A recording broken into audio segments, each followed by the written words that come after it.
नमस्कार साथियों, कैसे हैं आप लोग। आशा करता है सब लोग अच्छे होंगे। तो आइए आज का लेक्चर नंबर 4 जिसको हम पढ़ेंगे, उससे पहले हमें एक sure short one liner question आता है। क्योंकि सब लोग पढ़ते हैं इंडस्ट्रियल इंजीनियरिंग पढ़ लिया, मैंने पूरा पढ़ लिया, सब कुछ पढ़ लिया, सब आता है, लेकिन कुछ चीज़ें मिस हो जाती हैं। वही एक नंबर में सबसे स्टार्टिंग की चीज़ें ही एक नंबर में पूछ ली जाती हैं और हम कहते हैं इतना बेसिक कैसे पूछ लिया। पेपर बेसिक ही होता है, ज़्यादा स्टैंडर्ड हाई लेवल पढ़ने की भी ज़रूरत नहीं है, लेकिन हमें वो चीज़ें ज़रूर पढ़ने की ज़रूरत है जो हम अक्सर निगलेक्ट करते हैं। जैसे सबसे पहले हमने इंडस्ट्रियल इंजीनियरिंग शुरू किया था तो उस टाइम पे हमें बताना था, लेकिन हम आज बता दे रहे हैं ताकि आप लोग कभी भी कोई भी ये क्वेश्चन करे तो उसको ये आंसर ज़रूर देना है। तो सबसे पहले कुछ फादर हमने लिखे हैं जिन्होंने इंडस्ट्रियल इंजीनियरिंग में बहुत ज़्यादा इम्पोर्टेंट रोल प्ले किया है। Father of industrial engineering. Industrial engineering एक सब्जेक्ट है, तो उसके फादर किसको कहा जाता है? Frederick Wilson Taylor, means FW Taylor. तो फादर ऑफ इंडस्ट्रियल इंजीनियरिंग कौन है? FW Taylor. Father of work study किसको कहा जाता है? FW टेलर को। फादर ऑफ टाइम स्टडी किसको कहा जाता है? FW टेलर को। फादर ऑफ साइंटिफिक मैनेजमेंट किसको कहा जाता है? ये क्वेश्चन बहुत इंपॉर्टेंट है। ये क्वेश्चन अक्सर लड़कों को पता नहीं होगा। अगर पेपर सेट करने वाला, देखो आजकल का जो समय इस प्रकार का टफ समय चल रहा है, इस प्रकार का हाई कंपटीशन का समय है कि वो लोग अब खोद खोद के क्वेश्चन लेते हैं। क्योंकि सब्जेक्ट है सेम, क्वेश्चन वही बनेंगे, तो कुछ ना कुछ उल्टा सीधा क्वेश्चन कहीं से मिले उनको, वो यही चाहते हैं ताकि वो क्वेश्चन डालें, लड़के फंसें। तो हमें सबसे पहले ये भी समझना है कि हम सब चीज़ें पढ़ के चलेंगे, कहाँ से फंसाएगा एग्जामिनर। अगर फंसा भी लेगा तो 10 में से 3 फंसा पाएगा, हम 70% क्वेश्चन फिर भी कर ले जाएंगे। 7 क्वेश्चन 10 में से हम फिर भी करेंगे चाहे जितना फंसा ले, क्योंकि हम उस लेवल का पढ़ के चलेंगे। तो फादर ऑफ साइंटिफिक मैनेजमेंट किसको कहते हैं? वो भी FW टेलर को ही कहते हैं। तो ये, और इसमें आता है next father of motion study. इसके बाद टाइम स्टडी के बाद, आज हम टाइम स्टडी पूरा कवर कर लेंगे इस लेक्चर में। उसके बाद नेक्स्ट लेक्चर में आएगा हमारा मोशन स्टडी या मेजरमेंट स्टडी। मेजरमेंट स्टडी हो चुका है ऑलरेडी, लेकिन मोशन स्टडी नहीं हुआ है, तो मोशन स्टडी को हम नेक्स्ट लेक्चर में कवर करेंगे। तो फादर ऑफ मोशन स्टडी किसको कहा जाता है? ये 2 लोग हैं, दोनों गिलब्रेथ हैं, फ्रैंक बंकर गिलब्रेथ, और एक है लियन मोलर गिलब्रेथ। तो इन दोनों में से कोई भी एक नाम आ सकता है आपके एग्जाम में लिखकर, तो आपको ये दोनों नाम पता होने चाहिए। एग्जाम में अक्सर गिलब्रेथ भी लिखा होता है, लेकिन अगर उसने सही नाम लिख के दे दिया और मान लो उसने ये नाम दे दिया आगे का, आपको पता है दोनों का आगे का नाम पता है, ठीक है, आपको पीछे का नाम खाली पता है, मान लो कि गिलब्रेथ मोशन स्टडी के फादर कौन है? गिलब्रेथ। लेकिन उसने क्या किया कि एक ऑप्शन तो दे दिया ये वाला ऊपर वाला कि फ्रैंक बंकर गिलब्रेथ, और दूसरा ऑप्शन दिया उसमें ये लियन मोलर नहीं लगाया, कोई और नाम लगा के गिलब्रेथ लगा दिया। तो आप क्या सोचेंगे कि दोनों गिलब्रेथ हैं, इसका मतलब ये क्वेश्चन गलत है क्या? ये क्वेश्चन गलत नहीं होगा। आपको इसके बारे में पता होना चाहिए कि दोनों लोगों ने मिलकर ही मोशन स्टडी को परिभाषित किया था, इसलिए दोनों का नाम आपको और पूरा नाम पता होना चाहिए, तभी आप पेपर में कंफ्यूज नहीं होंगे। वरना ये जरा सा क्वेश्चन आपको कंफ्यूज करके आपका मार्क्स नेगेटिव करा देगा। तो ये दोनों चीज़ें आपको याद रखनी है, दोनों नाम आपको याद रखने हैं कि एक है फ्रैंक बंकर गिलब्रेथ, एक है लियनन मोलर गिलब्रेथ। दोनों नाम आपको याद रखने हैं। चलिए अब हम अपने टॉपिक पे आ जाते हैं, क्योंकि ये जानना हमें बहुत ज़रूरी था, क्योंकि अक्सर चीज़ें वही आती हैं जो हम इग्नोर कर देते हैं कि इतनी सरल चीज़ कभी नहीं पूछेगा, वही चीज़ पूछा जाता है। चलिए टाइम स्टडी, आज का हमारा टॉपिक है टाइम स्टडी। टाइम स्टडी क्यों करते हैं, क्या ज़रूरत है टाइम स्टडी की? तो सीधा सीधा परिभाषा बता रहा है, time study is a technique used to determine the standard time. यहां भी आप खुद देख लीजिए कि यहां स्टैंडर्ड टाइम लिखा है। टाइम स्टडी की परिभाषा, 1 नंबर का क्वेश्चन आएगा डायरेक्ट कि टाइम स्टडी में कौन सा टाइम कैलकुलेट किया जाता है। सबसे पहले ऑप्शन होगा नॉर्मल टाइम, दूसरा ऑप्शन होगा एवरेज टाइम, तीसरा ऑप्शन होगा स्टैंडर्ड टाइम, चौथा ऑप्शन होगा मे भी कुछ और हो सकता है। तो आपको क्या चुनना है वहाँ पर? स्टैंडर्ड टाइम, क्योंकि टाइम स्टडी के अंदर हम लोग हमेशा स्टैंडर्ड टाइम को निकालते हैं। स्टैंडर्ड टाइम का मतलब होता है सही समय। सही समय एग्जैक्ट कितना समय उसमें लगेगा ये नहीं देखा जाता है, उसमें ये देखा जाता है कि आप स्टैंडर्ड टाइम किस प्रकार से निकालते हैं। तो स्टैंडर्ड टाइम को निकालने का टेक्निक ही टाइम स्टडी कहलाता है। समझ में आ गया होगा। आगे चलते हैं। रिक्वायर्ड फॉर अ टास्क, किसी टास्क को कंप्लीट करने के लिए हम जो टेक्निक यूज़ करते हैं, किसी काम को कंप्लीट करने में लिए गए समय को निकालने के लिए हम टाइम स्टडी करते हैं। और कौन सा समय? वो है स्टैंडर्ड टाइम। इस वाले पहले लेक्चर में मैंने आपको बहुत अच्छे से टाइम समझाया है। स्टैंडर्ड टाइम क्या होता है, नॉर्मल टाइम क्या होता है, ये सब हमने पिछले लेक्चर में समझाया है। अगर आप नए स्टूडेंट हैं, अगर आप नए एस्पिरेंट हैं, तो आप जाके पहले वो 2 लेक्चर देखिए, उसके बाद इस सीरीज़ को कंटिन्यू कीजिएगा। मैं गारंटी देता हूँ आपको हर एक चीज़ समझ में आएगी। Required for a task, okay. It measures how long a skilled worker working at a normal pace. अब इसका मतलब क्या है? It means how long a skilled worker. हम हमेशा टाइम स्टडी में स्किल्ड वर्कर के टाइम को ही निकालेंगे। स्किल्ड नॉन स्किल्ड वर्कर के टाइम को टाइम स्टडी में नहीं कैलकुलेट करेंगे। कैलकुलेट किसको करेंगे? जो स्किल्ड वर्कर है। ये पॉइंट टू पॉइंट नोट करके चलना है कि स्किल्ड वर्कर होना चाहिए, तभी वो टाइम स्टडी हम उस पर लगाएंगे। नॉन स्किल्ड वर्कर को क्या है, उसको पता ही नहीं है कुछ, उसके ऊपर अब टाइम स्टडी में क्यों टाइम खराब करेंगे। तो हमेशा हम स्किल्ड वर्कर के ऊपर टाइम स्टडी करेंगे। तो क्या कह रहा है? It measures how long a skilled worker working at a normal pace, means वो अपनी सामान्य गति से काम कर रहा है, तो उसके काम को कंप्लीट करने में उसको कितना टाइम लग रहा है।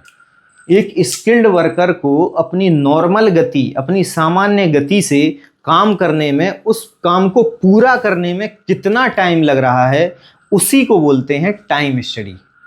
जो हमने टाइम हमने स्किल्ड वर्कर के टाइम को नोट किया, जो उसने एक्टिविटीज़ की, उन एक्टिविटीज़ को हम पार्ट्स में डिवाइड करेंगे, फिर उन हर एक पार्ट का हम टाइम मेज़रमेंट करेंगे स्टॉप वॉच से, और फिर कई बार उसको नापेंगे और उसके बाद उसका एवरेज निकाल देंगे। तो वो क्या कहलाएगा? वो कहलाएगा स्टैंडर्ड टाइम। तो चलिए चलते हैं। इसमें क्या है ये आपको समझ में आ गई होगी अच्छे से लाइन। अभी इन टाइम स्टडी की मेन परिभाषा ये है, when a task is repeatedly observed, जब किसी काम को बार बार देखा जाता है। रिपीटेडली ऑब्जर्व्ड, रिपीटेडली मीन्स बार बार, ऑब्जर्व मीन्स होता है उसको देखना, उसको ऑब्जर्व करना। तो किसी काम को बार बार ऑब्जर्व किया जाता है एंड मेजर्ड, और उसको मापा जाता है using a stop watch. Stop watch का यूज करके उसको बार बार मापा जाता है, देखा जाता है, तो it is called time study. कुछ नहीं है टाइम स्टडी। जैसे मैं क्या कर रहा हूँ, मैंने पेपर उठाया, कितना सेकंड लगा, मैं टेबल पर गया, जाने में कितना सेकंड लगा, मुझे एक ऐसे राइटिंग लिखना है, मैंने पेन उठाया टेबल से, कितना सेकंड लगा, लिखना शुरू किया, उस लिखने शुरू करने से और लास्ट तक जितना लिखा उसमें कितना टाइम लगा। तो इन सारी प्रक्रियाओं को बार बार ऑब्जर्व करना और उसके बाद उसका एवरेज निकाल देना, उसी को स्टैंडर्ड टाइम कहते हैं, और इस पूरी प्रोसेस को टाइम स्टडी कहते हैं। तो हो सकता है आपको समझ में ना आया हो, तो अभी बहुत सारा बाकी है, हम जल्दी जल्दी करेंगे इस लेक्चर में थोड़ा। एग्जाम्पल के तौर पे लेते हैं, if a factory worker takes 20 second to tighten a screw, अगर कोई फैक्ट्री वर्कर किसी स्क्रू को टाइट करने में 20 सेकेंड ले रहा है, द टाइम इज नोटेड, और टाइम को नोट किया जा रहा है, and the average is calculated after observing it several times. Means अगर कोई भी वर्कर, फैक्ट्री वर्कर किसी स्क्रू को टाइट करने में 20 सेकेंड ले रहा है और हमने उसके एक स्क्रू का टाइम 20 सेकेंड नाप लिया, उसने 20 स्क्रू लगाए, हमने हर एक स्क्रू का 20वां स्क्रू का टाइम नाप लिया, और टाइम नापने के बाद जब सेवरल टाइम्स हमने उसको देखा, उसको लिखा, उसको नोट किया, उसके बाद उसका एवरेज निकाल दिया, तो उसी को कहते हैं स्टैंडर्ड टाइम, और इस प्रोसेस को कहते हैं टाइम स्टडी। पर्पज क्या है टाइम स्टडी का? पर्पज ऑफ टाइम स्टडी, सबसे पहले determine the correct working time. देखिए, कोई भी चीज़ है, हम क्यों उस पर कोई भी चीज़ हम अगर करते हैं तो उसका एक रीज़न होता है। अब फैक्ट्री में अगर वर्कर एक स्क्रू को टाइट करने में अगर 1 मिनट ले रहा है, लेकिन उसका 1 मिनट का नहीं होना चाहिए काम, वो काम खाली 20 सेकेंड का है, तो ये बताइए हमारा फैक्ट्री जो है ग्रो कर पाएगा क्या? अगर 20 सेकेंड का काम 1 मिनट में हो रहा हो तो क्या फैक्ट्री ग्रो करेगा? नहीं करेगा, उसका डाउनफॉल शुरू हो जाएगा। इसलिए हमको टाइम स्टडी बहुत ज़्यादा ज़रूरी है। हम उसके सामने बैठ के उसकी एक्टिविटीज़ को हम ऑब्ज़र्व करते हैं और बार बार ऑब्ज़र्व करते हैं, तब हमें एक जो एवरेज मिलता है उसके हिसाब से हम अपने प्रोडक्ट को एज कैलकुलेट कर सकते हैं फ्यूचर में भी कि हमारा इतना इतना हो रहा है, इतना टाइम लगेगा, तो इस हिसाब से हम कितना प्रोडक्ट एक दिन में रेडी कर सकते हैं। ये सब काम होता है टाइम स्टडी का।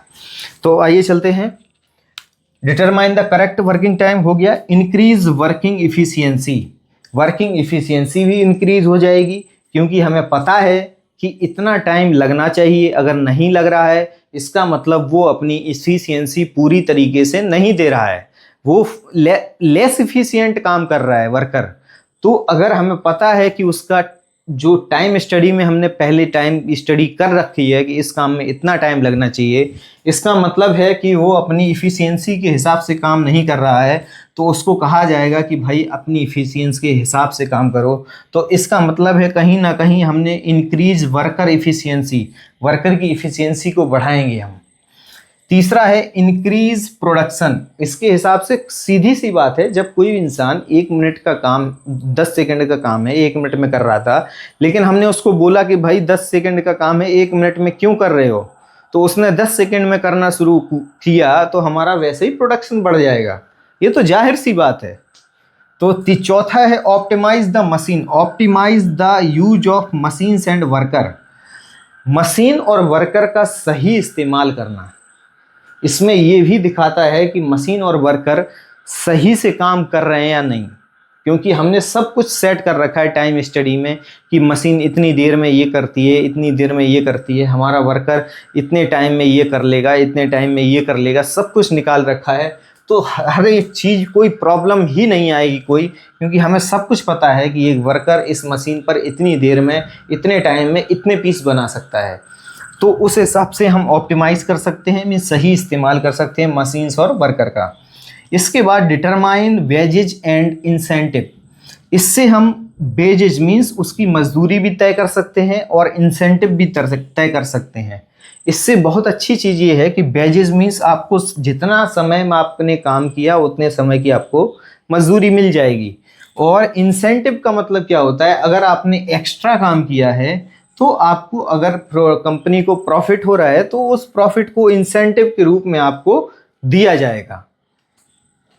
छठवां है prevent time wastage. Prevent means होता है बचाना, वेस्टेज मीन्स होता है टाइम को, टाइम वेस्ट हो रहा है उसको बचाना, वेस्टेज ऑफ टाइम को बचाना, टाइम को वेस्ट नहीं करना है, उसको बचाना है, उसको रोकना है, टाइम वेस्टेज को रोकना है। अभी आगे चलते हैं, how is the time study conducted.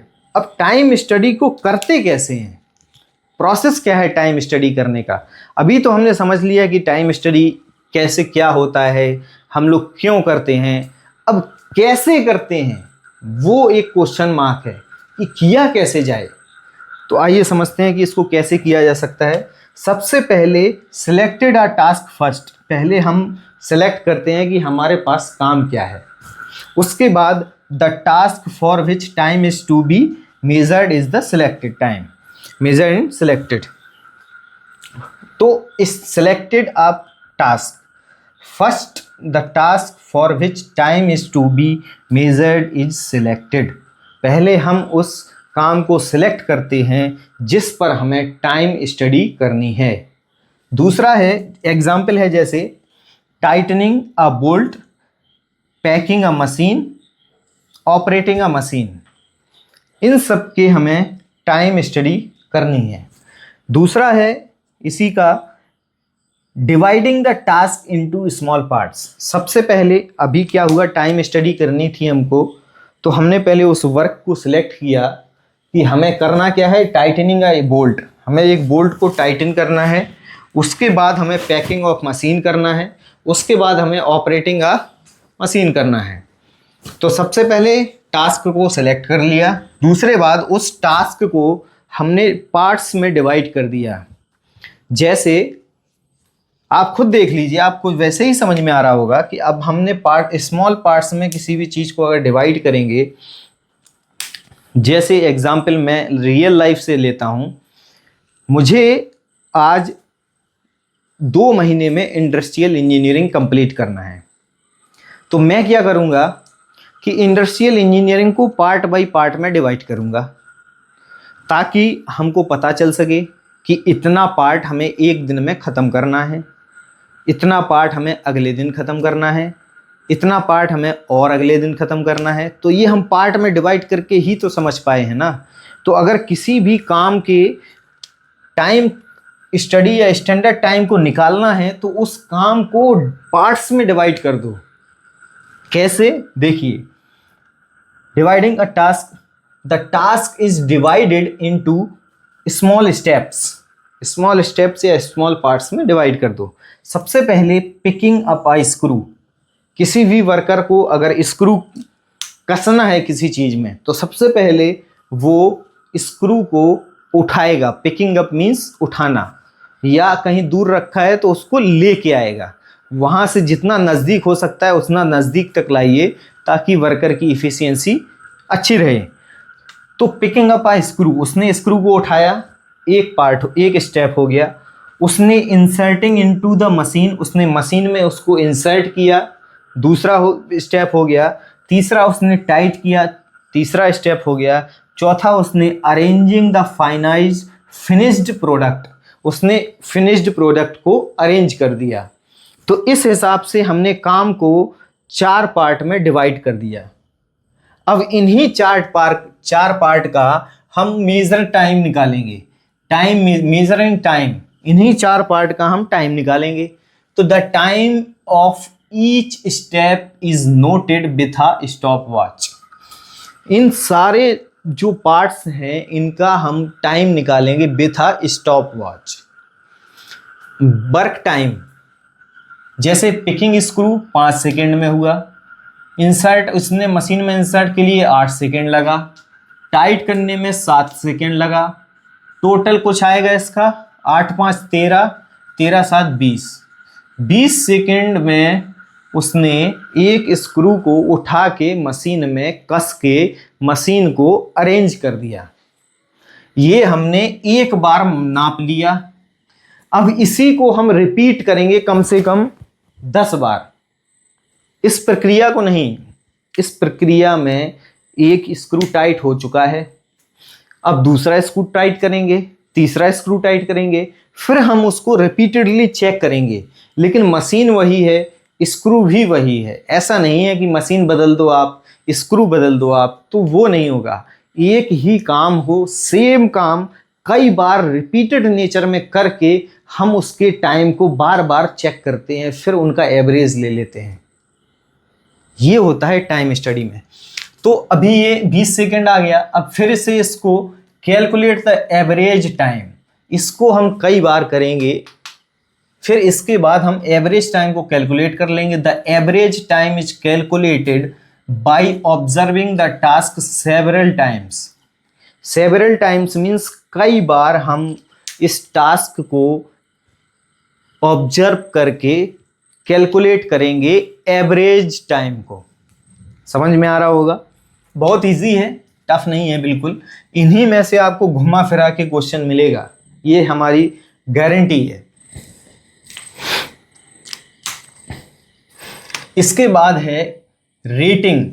Rating means होता है the employees speed is determined by observing whether the workers speed is normal, fast और स्लो। रेटिंग कुछ नहीं है, हर चीज़ की हम लोग एक रेटिंग देते हैं। जैसे अगर कोई डिलीवरी बॉय नॉर्मल स्पीड से आ रहा है अपनी, 10 मिनट में आपके पास खाना आ गया, लेकिन अगर वही अपनी कम स्पीड से काम करेगा तो वो ज़्यादा टाइम लेगा। लेकिन अगर वो अपनी इफ़िशियंसी के हिसाब से ज़्यादा एफिशिएंसी से स्पीड से काम करेगा तो वो 120 की स्पीड से काम कर सकता है, 120%। Normal speed is 100%। तो हमेशा हम लोग याद रखना कि अगर टाइम स्टडी को ऑब्जर्व कर रहे हैं तो हमेशा नॉर्मल स्पीड में ऑब्जर्व किया जाता है।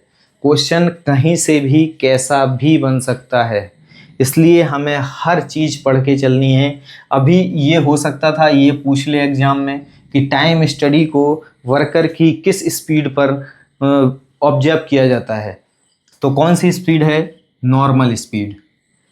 फास्ट स्पीड पर नहीं होगा, स्लो स्पीड पर नहीं होगा। छठवां है कैलकुलेटिंग स्टैंडर्ड टाइम। अभी हमने क्या किया, इन सब का एवरेज टाइम निकाल लिया था। अब एवरेज टाइम तो निकल गया, लेकिन आपको एक चीज़ जानकारी होनी चाहिए कि एवरेज टाइम हम यूज़ नहीं करते हैं, कहीं भी यूज़ नहीं करेंगे। एवरेज टाइम कहीं भी यूज़ नहीं होगा, हमेशा यूज़ होगा तो स्टैंडर्ड टाइम यूज होगा।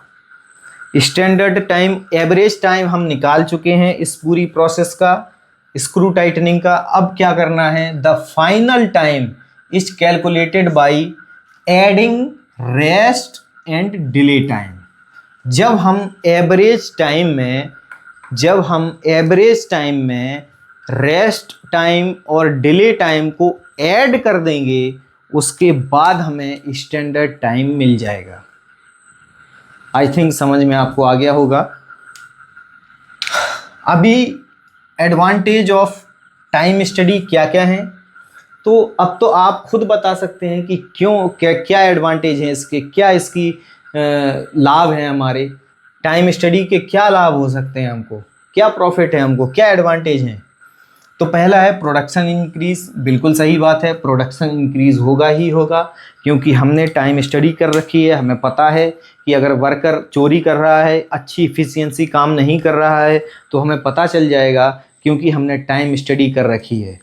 हमें पता है कि ये काम 10 मिनट में फिनिश हो जाएगा अगर वो अपनी नॉर्मल इफ़िशियंसी से काम कर रहा है। लेकिन अगर वो 50% इफ़िशियंसी से काम कर रहा है तो उसी काम को वो 25 मिनट में या 20 मिनट में करेगा।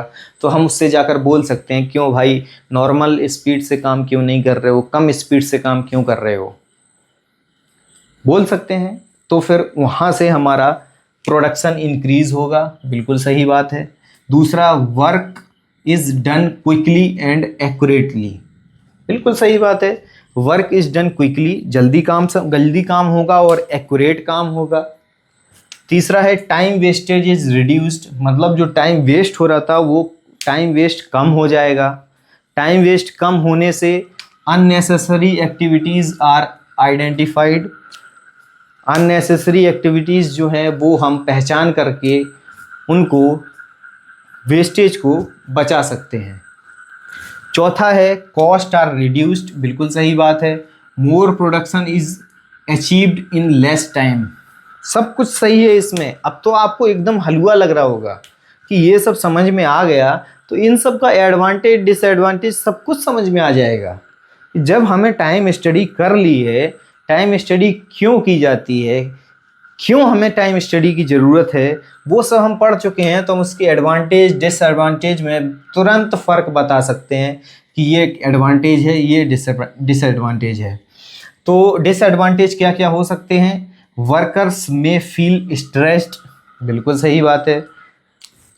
Disadvantage of time study, time study में क्या है, वर्कर अगर अपनी नॉर्मल पोजीशन में भी या नॉर्मल इफ़िशियंसी से भी काम कर रहा है, लेकिन अगर कोई उसके ऊपर खोपड़ी पे स्टॉप वॉच लेके बैठा है तो वो कैसा फील करेगा, वो ऐसा फील करेगा कि तनाव में रहेगा कि नॉर्मल काम करें कि कम इफ़िशियंसी से काम करें, कुछ समझ में नहीं आ रहा है, तो वो स्ट्रेस में रहेगा हमेशा। Inaccurate measurement can lead to inaccurate results. Inaccurate measurement, अगर कोई आपके सिर पे खड़े होके काम कराएगा तो आप हमेशा गलत काम करेंगे, आप सही काम नहीं कर सकते, क्योंकि आपका आधा माइंड उसकी तरफ है, केवल आधा माइंड ही काम की तरफ है। तो ये भी इनएक्यूरेट मेजरमेंट किया जाएगा तो इनएक्यूरेट रिजल्ट भी मिलेंगे। ये एक डिसएडवांटेज है टाइम स्टडी का। और ये वर्कर इफ़िशियंसी भी, वर्कर को स्ट्रेस रहेगा, वो भी सही बात है। और it is not easy to apply every task, और हम टाइम स्टडी को हर एक काम पर अप्लाई नहीं कर सकते। बहुत सारे काम ऐसे होते हैं जिनमें आपको वर्कर को फ्री हैंड देना ही पड़ेगा। टाइम स्टडी के हिसाब से नहीं चलेगा आपका वहाँ काम, कि आप बोल रहे हैं मैं टाइम स्टडी कर रखा हूँ, इसकी इतने टाइम में इतना काम हो जाना चाहिए, क्यों नहीं हुआ। आपको नहीं पता है कि वो मशीन किस प्रकार काम कर रहा है, उसमें क्या कमियां हैं। आपको तो केवल टाइम स्टडी अगर कर रखी है, आप टाइम स्टडी के अकॉर्डिंग चलेंगे तो बहुत सारे काम आपके ख़राब भी हो जाएंगे। इसलिए हर एवरी टास्क पर हम टाइम स्टडी नहीं लगा सकते। ठीक है, अभी एग्जाम्पल लेते हैं। Suppose a worker makes 5 pieces in 10 minutes, 5 piece 10 minute में बना रहा है। Then the time is to make 1 piece is 2 minute, एक पीस को बनाने में 2 मिनट लेगा। अब आ जाइए टाइम स्टडी की मेन इंपॉर्टेंट कंक्लूजन पर। Time study is an important technique in industrial engineering which helps determine the exact time for a task। Time study हमारे इंडस्ट्रियल इंजीनियरिंग की एक इम्पॉर्टेंट तकनीक ही है या इम्पॉर्टेंट टेक्निक है, जिसकी मदद से हम एग्जैक्ट टाइम को निकाल सकते हैं, किसी काम करने के एग्जैक्ट टाइम को निकाल सकते हैं। This increases production, obviously correct, reduces cost, very बिल्कुल सही, and allow for more systematic work, बिल्कुल सही बात है। टाइम स्टडी से सिस्टमेटिक वर्क भी होगा, प्रोडक्शन इंक्रीज भी होगा, कॉस्ट रिड्यूस भी होगा, और बहुत सारे हमारे एडवांटेज भी हैं। तो इस प्रकार आपको ये टाइम स्टडी वाला टॉपिक हमें लगता है कि समझ में आ गया होगा। बहुत ही इजी लैंग्वेज में हमने इसको समझाया है, और अगर नहीं समझ में आया तो आप बताइए, हम दोबारा इस पे लेक्चर बना सकते हैं, कोई प्रॉब्लम नहीं है। आपके लिए हमारा चैनल समर्पित है, और ये लिखना, इसको समझाना, लेक्चर रिकॉर्ड करना, ये सब रात के 11 बजे के बाद होता है, क्योंकि मेरा बेटा सो जाता है, उसके बाद हम ये कर पाते हैं। तो आपसे एक रिक्वेस्ट भी है कि चैनल को सब्सक्राइब करें, दूसरों को शेयर करें, वीडियो को लाइक करें, और कमेंट ज़रूर करें कि किस प्रकार का कंटेंट आपको लग रहा है। अगर सही लग रहा है तो वीडियो को लाइक और चैनल को सब्सक्राइब ज़रूर करें।